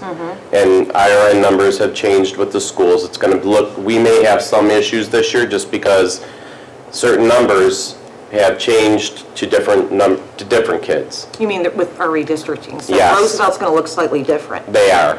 But I would suspect that some of those Lincoln kids I would suspect the same. would be at Roosevelt, and some of them will also be over at Chardon Hills. So I'm very interested to see how we. Well, Yeah, it'll of course, be- we're moving to a different system. We are. So it's not going to be apple to apple no matter how we look at it. Exactly. Even if we had stayed in our other schools, it wouldn't have been apple to apple. Right. And now you're not, so now you're throwing two different fruits into it and adding a third. But I still suspect, I'm still anticipating success. We'll have a salad. Yeah, I'm I still think so. anticipating that we're going to be successful. I think by touching as many students as we're touching, we are going to see some things happen that are going to be great overall. The hope will be, though, is we're touching a lot more of our lower kids than we have in the past. And will that show as drastic this first year? I don't know, because they're our lowest. But somehow we're going to see increase. I hope what we see is it may not knock us up on being proficient, but it sure would be nice to see our limited number drop. Yes. Yes, I So agree. it may not be this, we may not all of a sudden all go to excellent or all go to continuous improvement, but I would love to see our low number, that basic or the limited, jump up to basics. So I think we're going to have to look at it in a bigger magnifying glass than just the actual scores or the actual outcomes that comes in the newspaper. I'd like to piggyback on that just briefly, because as we look at, some of the changes that were made, I would acknowledge, and I think we acknowledged last year, that the programs we had in place were very good and were working. There was no question that they were working. And that's what made, some of the controversy. Why are you going to replace something that's working with something that's maybe a bit of the roll of the dice? But there was also a reality with our numbers. And we had a huge number of kids that needed additional support. And we needed to make a change that enabled us to address far more of those students that needed the support. And I think that's, what Mr. Filito's talking about, what we're anticipating is much more of those lower kids being able to move forward. And I think, really, we've set things in motion that are going to make that happen. So. Yeah, and I would say after I had called Mr. Lysick and said after some reflection, I would have to admit that based on numbers, because our job as school board members is to provide the best academic opportunities for our students. And when you increase academic opportunities for a larger number of kids, especially our most needy kids that need it the most, then it's absolutely something I can support. So, thank you. I just want to make sure we don't set those expectations too high, that we're going to suddenly see this big jump, because we know it takes time. And as far behind as some of our students were coming to us at the very first time they enter our schools, it's not something that you can expect to achieve. All of a sudden 1 year they get some extra help and then they're going to grow and be on where they're supposed to be, because some of them were too far behind. When we were talking about with the central presentation, when they were saying we need to get double the growth, well, for some of these kids double wasn't enough. So that means they're still going to be behind, and that's where we need to understand the difficulty and the time it takes to make these changes. And it's going to happen. We're going to see the improvement constantly, but all of this takes time. these kids will have to double their growth 3 years in a row to get up to where they need to be, you know, which is pretty drastic to expect that out of kids. One of the things I would say is with this new programming, we are servicing a lot more grade levels, where with reading recovery, we were servicing a lot, which we know, and I'm a little afraid with the third grade guarantee, we're going to see a little bit flip back to where we're going to have to service more of the younger kids. But we need to be able to continue to service our kids who are getting that reading recovery. We're doing great when they came out of reading recovery, but many times the second year or the third year, they were starting to fall back out because they weren't continuing to get some of that extra support. The other issue we ran into with a program like reading recovery is many times those students were gone by the time they took the third grade test. So we need to educate a child, but for our district as well, we would love to have seen those kids stay in the district and see if that improvement sustained through getting the testing. The other thing that I am concerned about is with the state third grade guarantee, one of the things that they've made perfectly clear is that title funds cannot be used to support that. Federal funds are not allowed to be used to support state programming. And the third grade guarantee is a state program, not a federal program. Now, does that mean a student who would fall into the third grade guarantee can't be serviced in title? No, but they can't be serviced in title because of the third grade guarantee. And that has been made clear to us that title funds cannot be used to get our teachers trained to be able to teach at the third grade those students who would fall into the not on track. We cannot service them unless they would have fallen into the category of needing the service as a title program, not because of the third grade guarantee. For the public's knowledge, would you explain the difference of what it takes to fall into the being able to get title services as opposed to the other students? In our district, because we have gone school-wide, basically any student can be serviced in title. They should be the lowest economic students and the highest need students. But because there's two different types of program, and the state of Ohio highly recommends that you be a school-wide district. Or you could be a targeted district. If you're targeted, you can only service those students who fall into the category of high need, low economics. And there's a percentage rate that you have to go up to, and if they're above that percentage rate in the economic level, you cannot service them. So Euclid has been a school-wide district, I want to say, at least 8 or 9 years. And I would say at this point, almost 80% of the districts in Ohio are school-wide. Most of your parochials or your charter schools have stayed targeted because it's a little bit easier for them to control. But we really can service any of our students through the programming, but it's more about what the third grade guarantee's expectations are, that they are serviced and retained and all of that, that cannot be affected with Title I funds. So they can get the support until they don't meet the guarantee. Yes, and even if they're in the guarantee category, they can still get the services if they would have benefited from that service in the first place. It just can't, because a student can't become part of that third grade guarantee factor and then get serviced in title. They would have gotten that service anyways because they needed that support.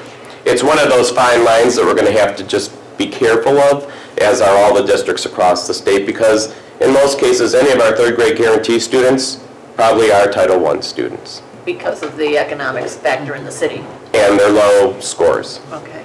Well, this would be such a great, I mean, we should really be advocating then for pre-K education to mitigate that third grade, not reaching that third grade guarantee. This is where we really need to concentrate as a district, probably in that pre-K program area. Yes, I would agree that the younger we reach our students for literacy, the better off we're going to be. And I think the other key component that this third grade guarantee has really promoted is our parents need to understand. I agree. That they need to be part of this plan. It's not just a plan that the school district's saying, we're going to do for you. We need your help at home to help our students become better readers.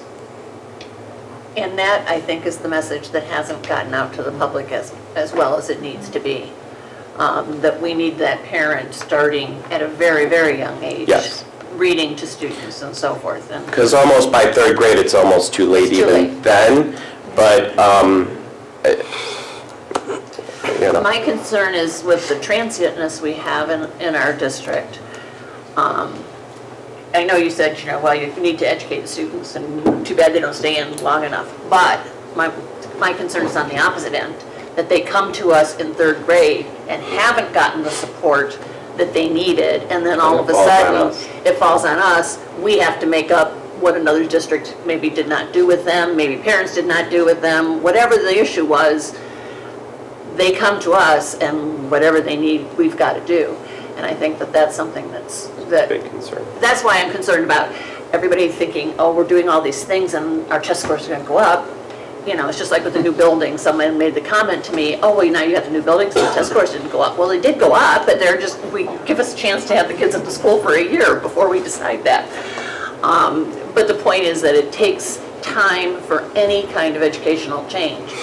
My biggest concern is they're doing away with everything that we've been doing, and now we're going to have new tests with the Common Core, and now we're dealing with a whole another level of thinking when we've been struggling to get our kids up to the level of what the old tests were, and now all of a sudden they went higher level thinking, and that's going to be difficult to do.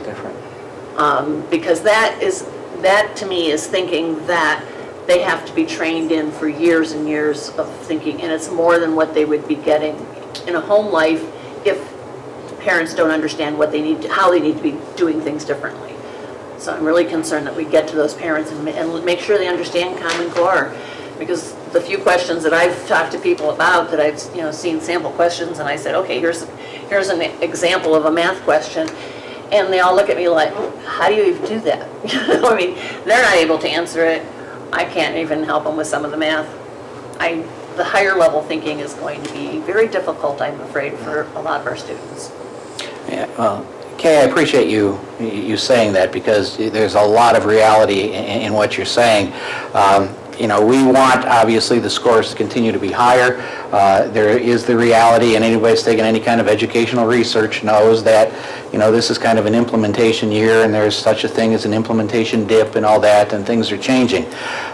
What I'm hoping my presentation tonight was basically to show was that we have the organizational structure and the mechanisms in place to move forward. Will there be slips and falls and corrections as we go forward? Yes. Will there be some reverse, and then you take a tiny step back and major steps forward? I think that's going to happen, and the fact that you're bringing light to that, I appreciate that. But I really do believe that the structure we currently have in place and the mechanism we have to move forward, and how we're working with the principals and the principals are working with their staffs, to me, is going to move things forward, and we're going to see improvement as we continue ahead. So, Ted, I know you wanted to say. Yeah, just really quickly, I'm really glad that you brought up the link to the parents. It's really a good plug for the Common Core Parent Night that we have on Wednesday.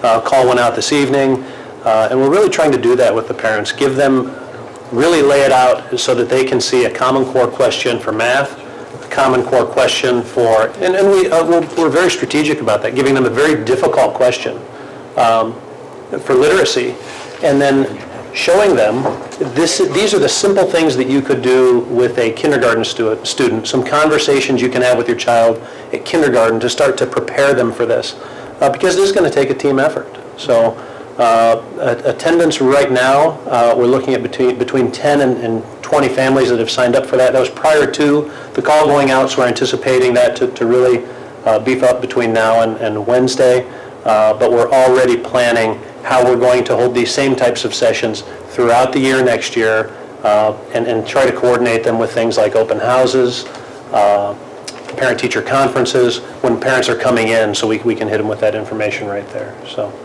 this Wednesday, we will have our Common Core training night. Will you want to tell us where and all that? Yeah, it will be at Arbor from 6:30 to 7:30. Childcare and hors d'oeuvres will be served by Chef Dan and his students. Thank you. Any Any other questions or comments? Thank you very much. Appreciate the glimpse that we got out of this. Is there one of these for like every grade level and every Yeah, there's subject a area? whole series of those. That's what I had handy. But So I'll get those. it is amazing. Yeah. This is a nice tool, though, I would say. It really lays it out pretty nicely. It does, For the very language nicely. arts, yeah, that's a very nice tool. Okay. At this time, the board is going into executive session to evaluate our treasurer. He'll still be working tomorrow, don't worry. And we will not be taking any action after the executive session. So at this point, I need a motion to go into executive session. I'll make a motion to go into executive session for the purpose of assessing the treasurer. Thank you. Motion is made by Mrs. Sudar, second. I'll second it. Seconded by Mrs. Lysy. Call the roll, please. Mrs. DeAngelis. Yes. Mrs. Lysy. Yes. Mr. Smith. Yes. Mrs. Sudar. Yes. Mrs. Van Hoen. Yes. Motion carries 5-0. And the rest of you are adjourned. Have a good evening. Okay. You get to leave now.